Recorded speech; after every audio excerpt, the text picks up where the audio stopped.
Alright everyone, we have big news. Link in the description, and also if you're watching this video on YouTube, pinned at the top of the comments section, Orange Man Big Volume 2 is now available. Yes, I completed it. It's 51 pages in length, so it's very slightly longer than the first volume by I think about 2 entries.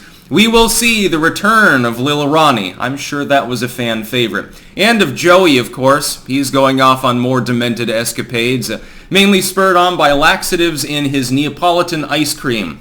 These stories are meant to be disturbing. They're political satire. What I wanted to do was create, and the first volume accomplished this, but then I had more ideas for other people to be ridiculed and lampooned. The idea is to satirize people with Trump derangement syndrome, because after years and years of analyzing TDS shitposting online, I realized there is a huge obsession with Trump's pee-pee and with him going poo-poo in his trousers, and masochistic projection seems to be the name of the game for a lot of these people. Like Jeff Tiedrich, for example, I think that he's a sexual masochist and that his tough guy sort of thing, casting off as though other people are weak or stupid, is really a form of psychological projection with a sexual origin. I genuinely believe that about him.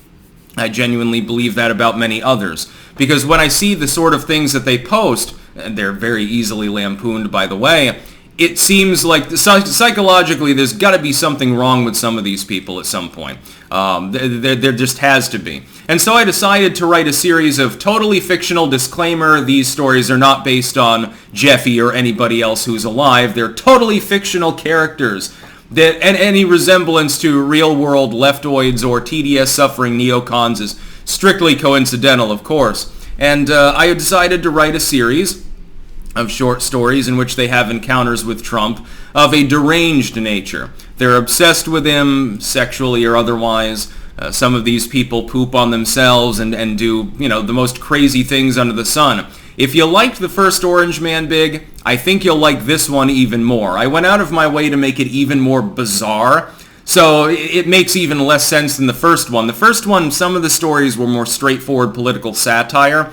With this one, I wanted to get a little bit more inventive, and so I sort of scratched my head and thought, what can I make this, again, totally fictional, leftoid do that would be deranged, that would be disturbing and disgusting as well in relation to Donald Trump? And how can I show their psychological projection? Because really it's all just a giant fetish that they have for Donald Trump's pee-pee, because it's all they ever talk about. They also project about Hunter's pee-pee. It's very, very strange that it's the same people that are saying both things.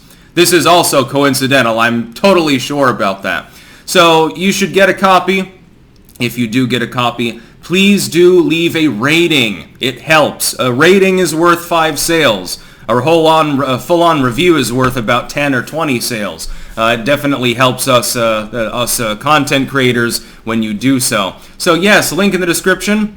I hope you enjoy the work. Don't worry, there's plenty of bizarre stuff going on there. You've got a story about Maxine, again, fictional character. She ends up using Uruguayan bull semen in order to hydrate her skin because she's having difficulty and no lotion is sufficient for that. And Trump wants something in return, though. I wonder if you can guess what it will be. It's cow-related, so you've got everything here. It's a little disturbing.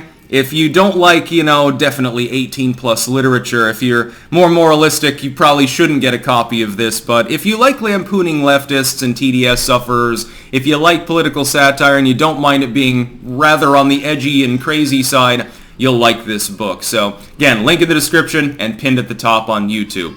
That's about all. Peace out.